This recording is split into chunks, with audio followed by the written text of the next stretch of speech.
And here we go. Digital Adele back with another Digital Adele Hoops Beyond the Backboard podcast for you with my co-host, Matt Hanifan. How are you doing today, Matt? Doing good. How about yourself?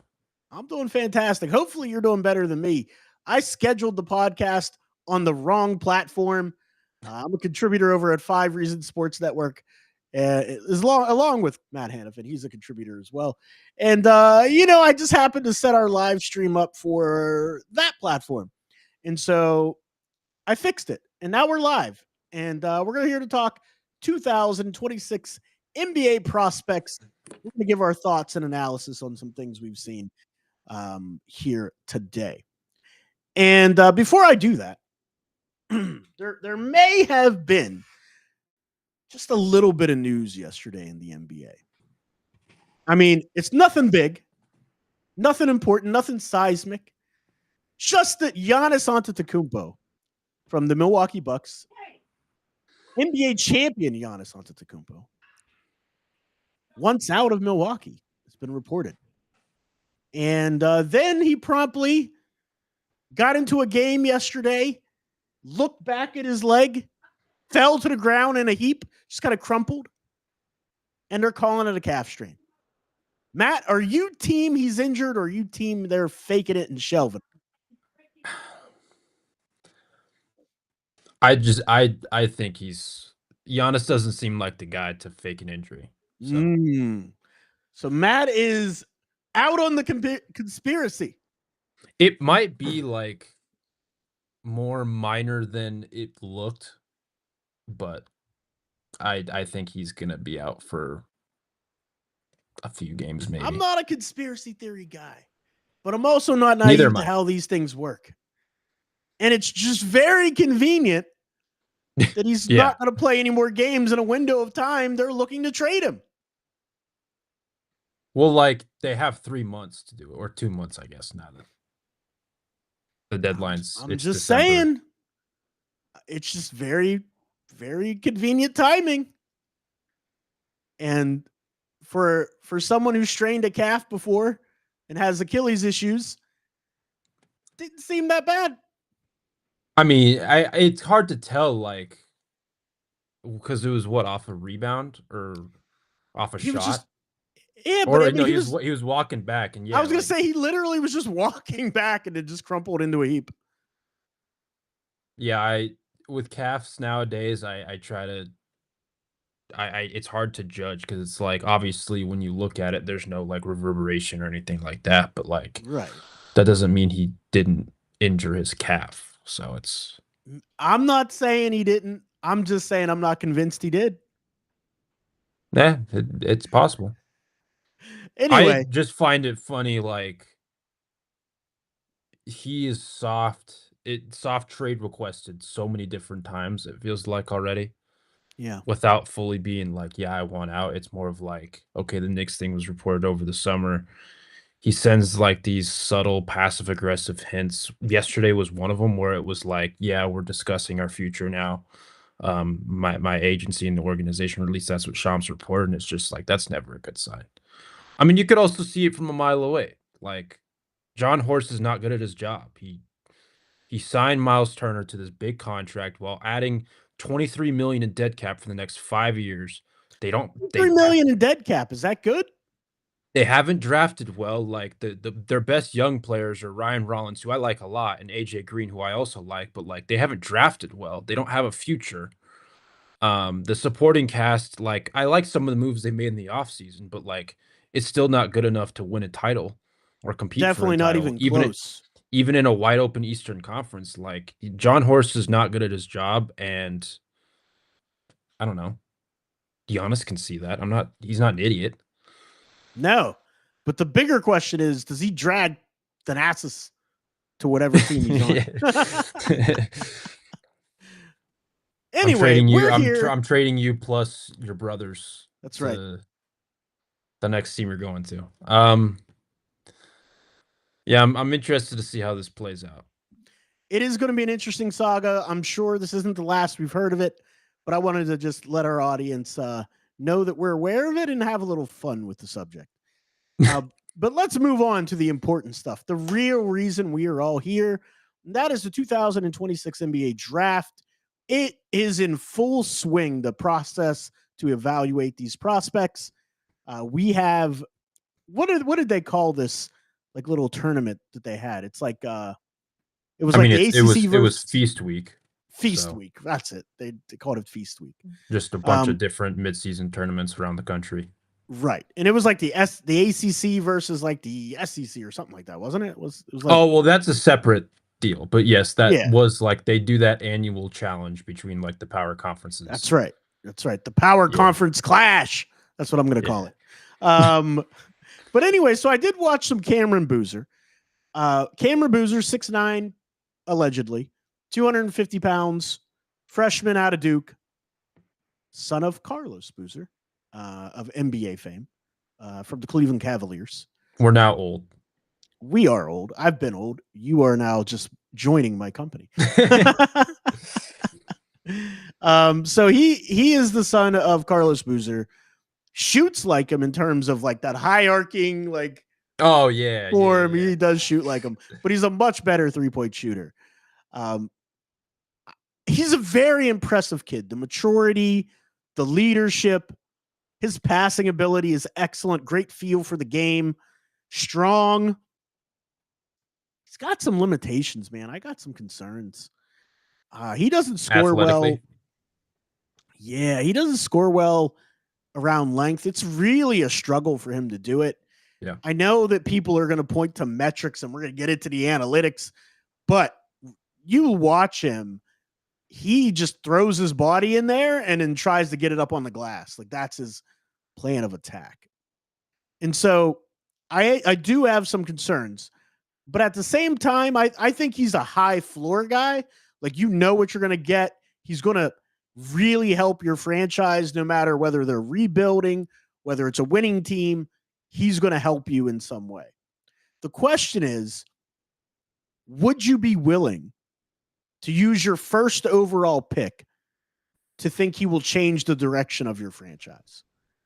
And when I look at his game, I'm not so sure I could do that. Like, he reminds me, and I don't want to make the comparison because their games are similar, but just the effect. But it reminds me of a Kevin Love Minnesota situation where he would put up a lot of numbers because he'd have a lot of usage. He'd grab a lot of rebounds.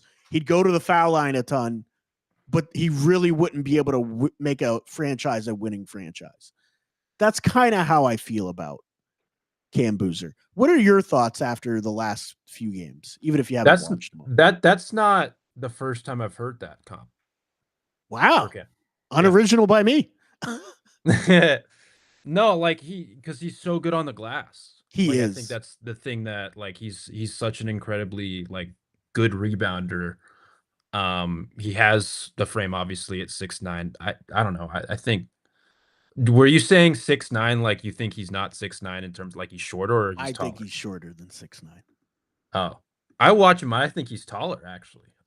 He's the opposite of Ace Bailey. He's reverse Ace Bailey. Yeah, he's reverse Ace Bailey. I think for him, his shooting's a little streaky, but like he's a good hub above the break if you need him to be. Like he's good at locating cutters. He's good at like he's good at keeping the ball moving, like making the extra pass and He whatnot. is. And keeping it moving. But like the athletic limitations, I think are real. I pulled up his numbers. Bartorvik, they do a good job of like separating dunks, shots at the rim, Okay. other 2-pointers. His shots at the rim, he's shooting 69%, or not 69, 67.9%.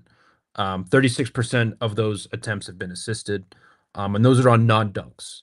Yeah. But and so, most of like, his those stuff is non-dunks. He's not really that athletic. Most of them are layups Right. or jump hooks.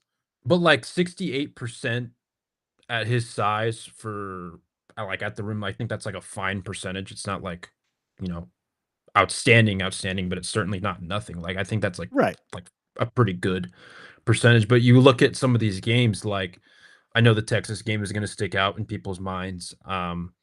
There were, I think, times against Florida where, like, again, just finishing around the rim, I think it's just a little bit of a struggle for him at times through contact. Oh, I'm the not length worried of Florida bothered him for sure. You could see it. Yeah. I'm not necessarily concerned about it long term because I just think he'll acclimate himself, but like it is a noteworthy concern, right? No doubt about it. And when you're talking about the first overall pick, Yeah. Well, I mean, he's not my 1-1 and probably won't be my 1-1 the whole yeah, time. So I don't think so that's, either. I mean, but I say that as someone whose 1-1 isn't playing. So Ooh, a little mystery and intrigue. Now, the question is, I mean, Darren Peterson has played. Are you just well, saying he because he hasn't hasn't played played lately. recently? He hasn't played lately. That's the problem. Yeah, okay, I got you, I got you. But he's still your one. Got you. Copy Yeah, that. he's still he to me just the polish. Like I can't. He is so incredibly polished. Yeah, yeah. I mean, not that Cam isn't, because Cam is too, but like it's. I think to me, it's not a clear 1-1, but like I Right. think he is a half tier above everyone else right now. At least in my head. In my head, Yeah, maybe he'll come back conference play, yeah. struggles a little bit, I highly isn't doubt it. I do too, but like, it as we say to our listeners all the time, this is always fluid. It is fluid. So It's like very true. it can change on a dime. But right now I still have It's the Darren as my nature one of one. doing a podcast, right? Like our evaluation isn't really complete until we get the measurables and stuff from the combine. Yeah. So we're in December. So absolutely it's fluid. There's a lot of things that can change between now and the combine and the NBA draft. But speaking of polished, I watched today the Louisville, Arkansas game, which featured Michael Brown Jr.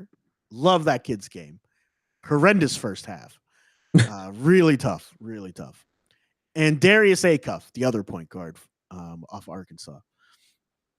What an outstanding performance that game. Mikey came back in the second half. He really showed his guts, man.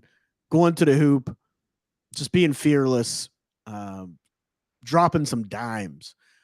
But I came away from that game thinking that Darius Acuff Jr.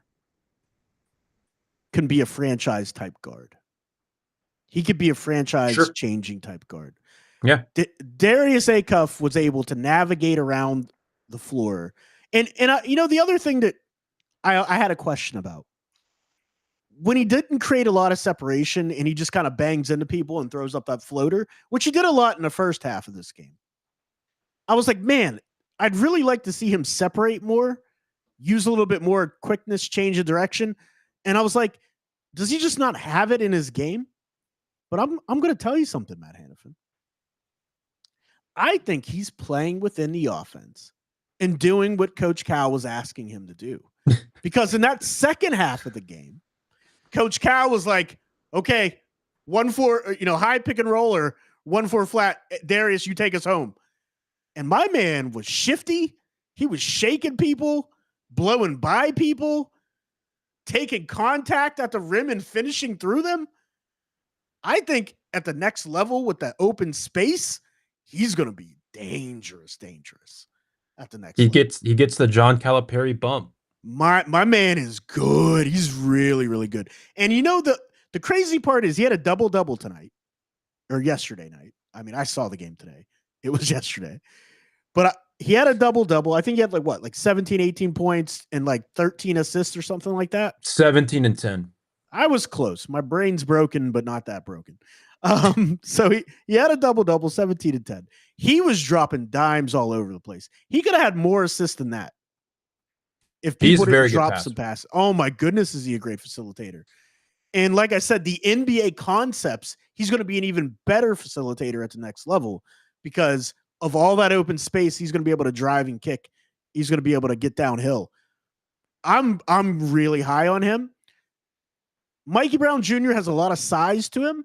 He's very tall. He's athletic. He's got a nasty disposition when he gets ticked off and decides to be aggressive. I like him, but I think I might have Darius Acuff above him right now. I mean, this dude, he played well defensively on Mikey Brown Jr. as well. He rebounded well, and he's a freak. He's going to be able to, when he gets his NBA muscle, This dude's going to be a problem. He's going to be a problem. Do you have any thoughts on either of those two? I want to see Mikey shoot it a little better.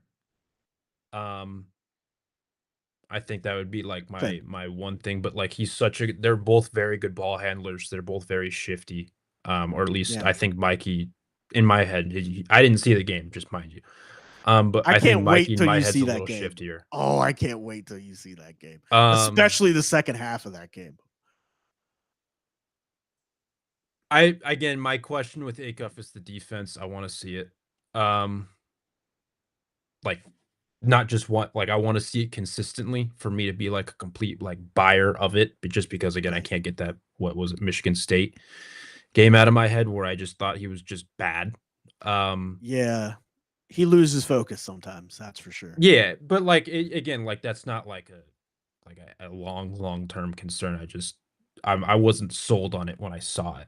Right. But both are very, very skilled players with good size. Yeah. Like very skilled. I'm surprised you would take Acuff over Mikey. I mean, again, this is right now. This is right now, but also it's because Acuff had that 17 and 10 and he had a bad shooting night. He couldn't get an outside shot to fall. Yeah, he couldn't get an outside shot to fall all game. Yeah. And he was getting visibly frustrated even at the free throw line because the shot just was not falling. And but he stuck with it and he just kept attacking and attacking. Late in the clock, man, late in the game, he was being guarded by Michael Brown Jr.,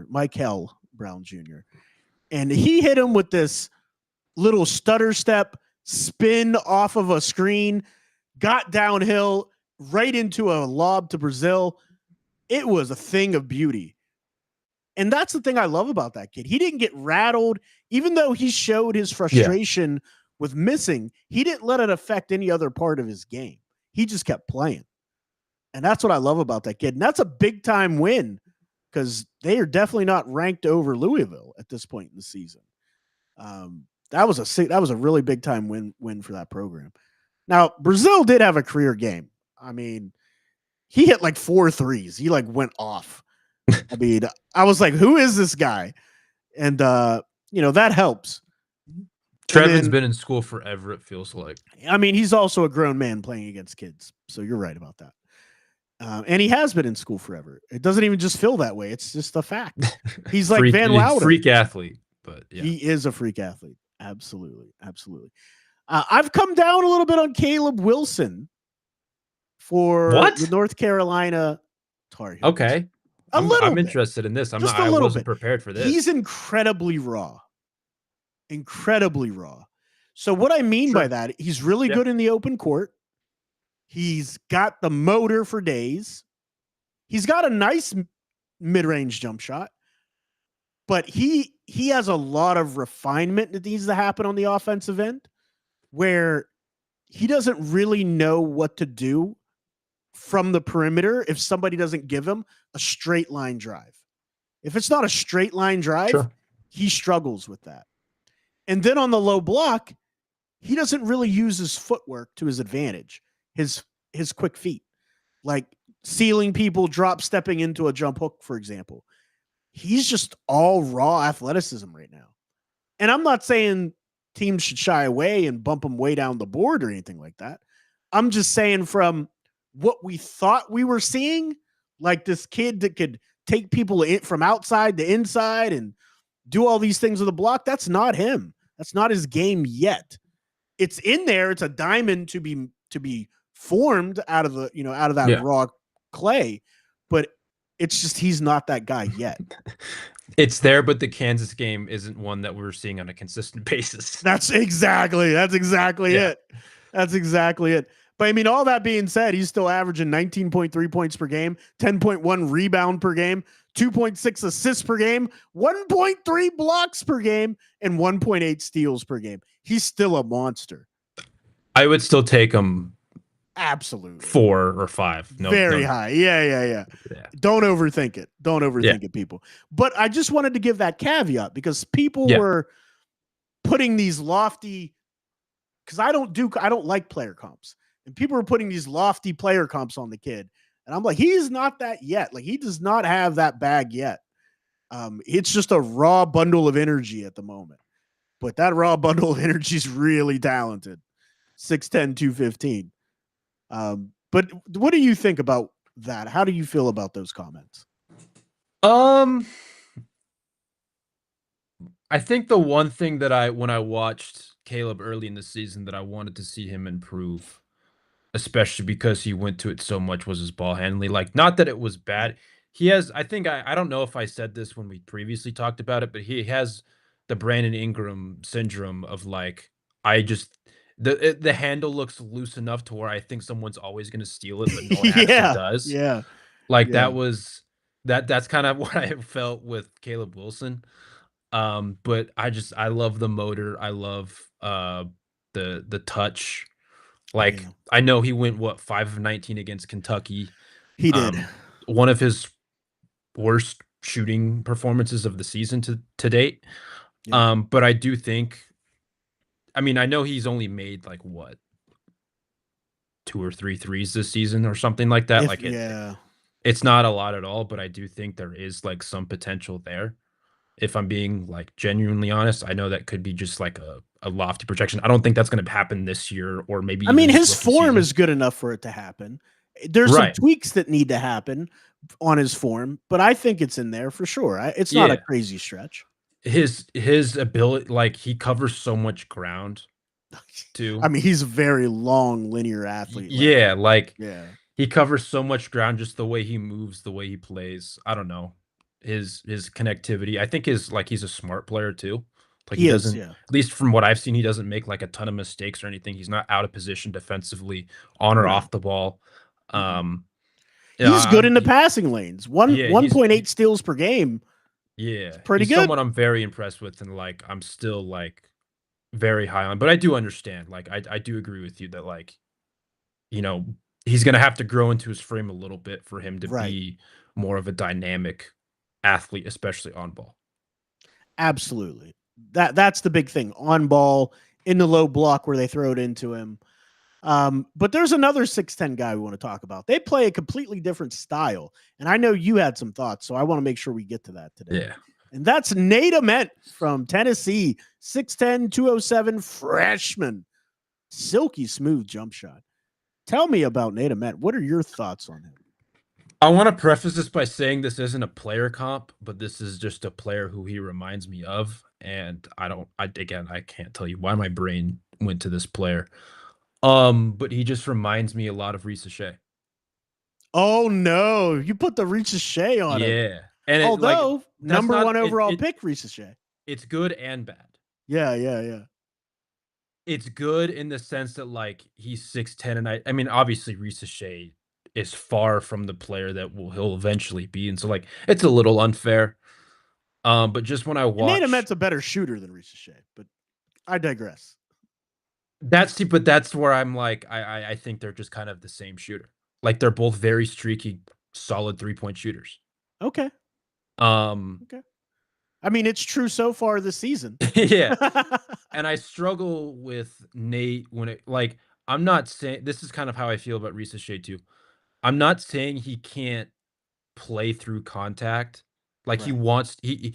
he's just not there yet physically. Like, Not he's physically someone who strong enough wants to do to it. who wants to get into the lane, who wants to, like, be physical, but he's just not quite there yet in terms of, like, his capability of, Right. being a physical player. Yeah. Like, Nate's not very strong.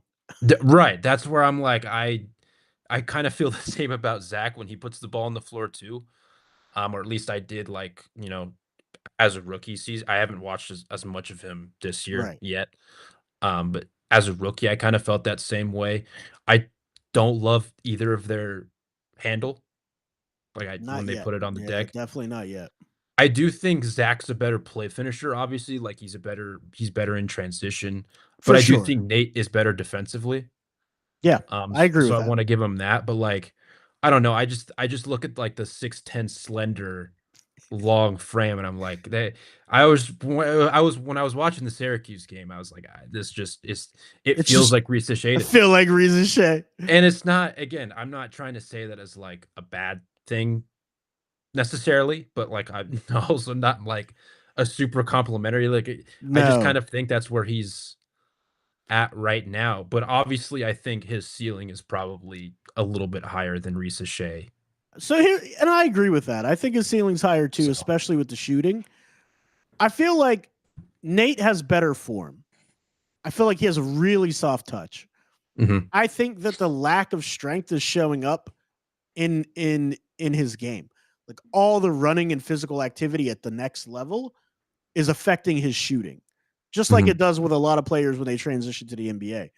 Like he's an 81% free throw shooter. I don't think he's going to be a poor 3-point shooter at all. I No, think no, I he's think just he's going to be a super streaky right now, and that's right like, now. Yeah, he's super streaky right now. yeah, But he's also still doing little things, man. He's still rebounding, yeah. 7.4 rebounds per game, 2.9 assists per game, 1.8 steals. So he's still doing his thing, still affecting the team in winning ways. I'll be interested to see how that turns around. But you're right. Right now, kind of feels like Reese Shea. It's more of a he's more of a project right now. Like you wouldn't be taking him knowing that you have a super high floor, even though I do think his floor isn't like Right. catastrophically low or anything like that. Like I Right. think he can still play day one, but like it's not like an incredibly high floor, like say Cam Boozer, like who we just talked about. It's not anywhere close to that right now. Um, but something I also want to track with him is like, okay, we saw the Syracuse game, how at least offensively bad that was. Right. Okay, not only how does he respond from that, but how does he grow throughout the season? Because Oh, absolutely. let's remember, he's playing for Rick Barnes. Rick Barnes, like one of the best coaches in America, No and doubt. isn't afraid to tell you how it is. Like Yeah. that's To just get your not. how you got to get your stuff together to be successful. No Yeah, doubt. especially on the defensive end too, and, like, that's the thing I think I've liked about Nate is just from what I've seen briefly defensively, like, he hasn't let his shooting struggles completely affect his defense. Obviously, I think his frame isn't great right now in terms of, like, he's just very skinny at 6'10", and so, like, when it comes to the physicality of it, both offensively and defensively, he's at a little bit of a mismatch. But I think just like the effort, the motor, him being in the right position, like all that stuff's there right now. It's just a matter of like his body maturing, and Right. that's And gonna he's not like be an um, overly passionate guy. He's very reserved on the court. right. Yeah. But like it's gonna be a multi-year deal with that. So you don't think he comes out in 2026? Oh no, no, no. I mean, like it's a Oh, multi-year the process of like development, the getting his body development. right. Gotcha, Yeah, because gotcha, like he's gotcha. 6'10", what 190? Like that you can't Yeah, survive an I injury mean if they list him that's. at 207 on Tankathon, but that's very generous. Oh, I want to say was it Basketball Reference, maybe? I don't know. But anyway, like he's skinny. He's skinny for sure, especially for 6'10". Yeah. All right, so we're gonna skip over Kingston Flemings. We talked about him a lot last week. Yeah. So we've covered that. I'm gonna touch on Koa Pete really quick. Koa Pete played a much smaller team in Sacramento State, and he struggled finishing over the much smaller players, which was really odd. But then I thought about it. Smaller players tend to get underneath you, and you're trying to avoid getting charges instead of just playing your game, if that makes any sense. And so I don't want to hold it against him, but it was really odd to see him struggle to finish against smaller players when he finishes so well against everybody else. And also it negated his advantage that he has against bigger players because he's so much quicker than them. He's able to just blow by them. That was also interesting to see. Like he didn't really know what to do. He's like, wait, I'm used to just blowing by these guys. Now I gotta think about what I'm doing, and it really affected his game. Still high on Koa Pete though. Still very high on him. It was just an odd game to observe. Uh, I want to talk Bud Clark so bad because you know how much I like that kid. He went from Merrimack to Seton Seton Hall. Hall. Yeah. Yeah, so he's at Seton Hall now, and I was watching him play, and he's just so much fun to watch. He's just so quick, got a really tight handle, man. I really like that kid. I like his demeanor, man. He's a fun watch. He's so little though. I have another question. Yeah. Is it time that we be worried about Boogie Flan and Xavier Lee? Yes. Although Boogie Fland at the end of the last game played phenomenal down the stretch. He played phenomenally down the stretch. And he's still got the quickest hands in the class. I mean, he's an absolute thief on the defensive end. Yeah. But unless he starts to be more consistent like he was at the end of last game, yes, be very, very worried. I mean, I am also worried about I Xavier ask Lee's like confidence. as worried as like first round. I'm not. I don't think Xavier was a first round prospect to begin with, but like Boogie. I'm worried about Xavier Lee's confidence. Like his confidence is the biggest thing. Yeah, like his confidence is shot. And going from that smaller, lesser competition to the big program, I just think his confidence isn't there for him to do what he normally does. You can see it on his shots. Like he'll miss one shot and he's just like, oh, you know what I mean? Like, and he's a better shooter than that. He's a really good shooter. So it'll be interesting. I'm definitely worried about Xavier Lee's NBA draft prospects. Boogie Fland, I am worried about. The finishing at the rim has showed up again. And the facilitating hasn't been as good as I expected it to be from Boogie. So I would say I'd want him to lean in more to his facilitation, get to his mid-range game like into his pick and roll bag like he did at the end of the last game. Hopefully he can gain some confidence from that and he can really start to show out. But in this deep class, yeah, he's sliding. He's a sliding, man. But Thomas Houck, though. He's on the rise. Thomas Houck's on the rise. 6'9", like 215, junior. I can't believe on the first pod of the year I called him Thomas Huff. I'm just gonna call him. Have you heard me pronounce people's names? Hey, listen, man. Even though I mess it up, I take pride in my own pronunciations. Dude, I want to talk about LeBaron Philon. Like LeBaron Philon's been phenomenal, man. Oh yeah, Sophomore, 6'4", 175. If memory serves, he absolutely fried UNLV a new one. Fried them, dude. He's averaging 21.6 points per game and 5.4 assists per game this year. I mean, he is balling, dude. He actually didn't fry UNLV, but looking at the box score, but just from what I can remember seeing in the game. Who's the last game he played? The last game he played, he fried people. Clemson. How much? He had like 26. Oh, yeah, 29. Yeah, he had 29 points, dude. That was he fried Clemson. Absolutely cooked them. That's on my list of things to do as soon as we're done with this. I got to watch that, and I got to watch the Bonsa game, the BYU game, which not great competition, but it's crazy. I've never seen a player who's right-handed love his left hand more than AJ. Than AJ DeBonsa, yeah. He never goes to his right ever. I kind of love it. Like I kind of love it. I kind of love it because it's like he could just he know maybe not on a basketball court, but like he's right hand dominant, and so it's like he maybe he really just wants to show that he's ambidextrous. I don't know, like what? Well, no, but that's what happens. So like when I was growing up, I prefer going left. I went left 80% of the time. But guess what? I went right 20% of the time to switch it up so the defense doesn't just sit on my left hand. He goes left 100% of the time. Doesn't matter, dude. I kind of love it. I know it's a tendency that you don't want to have. I kind of love it, though. You got to at least go right like 2 or 3 times per game. Throw him off, man. You keep him on. Crazy. Watch Big 12 play will come and he'll just be like, guys, he'll just all right all the time. Right. All the time. They're never going to see it coming. I wanted last guy, and we're gonna get out of here because we're a little bit longer than we normally go. Cam Carr, man. Cam Carr, because I was watching Tonde Yesufu, who, even though he hasn't been putting up spectacular scoring numbers, I mean, 17.1 points per game is not bad. And Tonde does everything. Tonde rebounds, he defends, he shoots the passing lane for steals, and he gets his offense. But Cam Carr is the real deal, man. He is unbelievable. Inside the paint, outside the paint, rebounding, blocking shots. You got any thoughts on Cam Carr to take us out of here? Oh, I love Cam Carr, his game. His all-around skill set, how smooth he is offensively.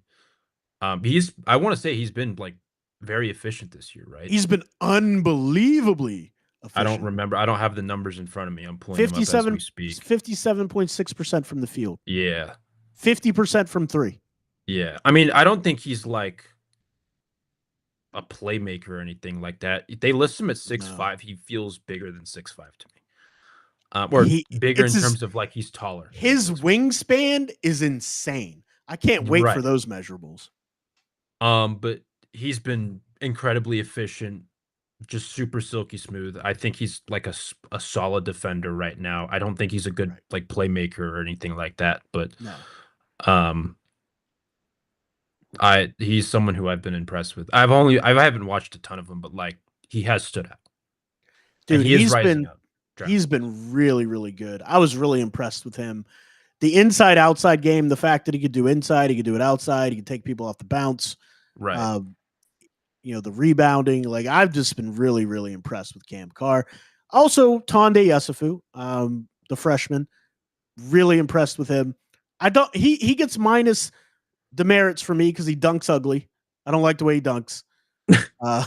Moves down a couple spots. Moves down a couple spots, dunks ugly. Don't like it. But no, he's really good, man. He's going to be able to really put muscle on his frame at the next level. Tonde, he's going Oh, to be dude, really good. he's already strong too. Yeah, that's what I mean. He's going to put some muscle on at the next level. He's going to be rocked up, man. But that's all we got for today, Matt. Tell the people where they can find you, follow you, and get more of your work. You could find me at NPH_824_ on Twitter. You could find me at hotodhoops.com, mountainwestconnection.com, vendettasportsmedia.com, as well as playback.tv/5RSN and playback.tv/digital hoops. And you could find me Orlando Magic on SI. That's right. He writes for Sports Illustrated. He's a contributor that's on SI about the Orlando Magic. Follow Matt Hanifan there. You can find me, Digital Adele, on all social media platforms under that moniker, Digital Adele. This podcast, Digital Hoops, don't forget to like and subscribe anywhere podcasts are found. I'll see you next time.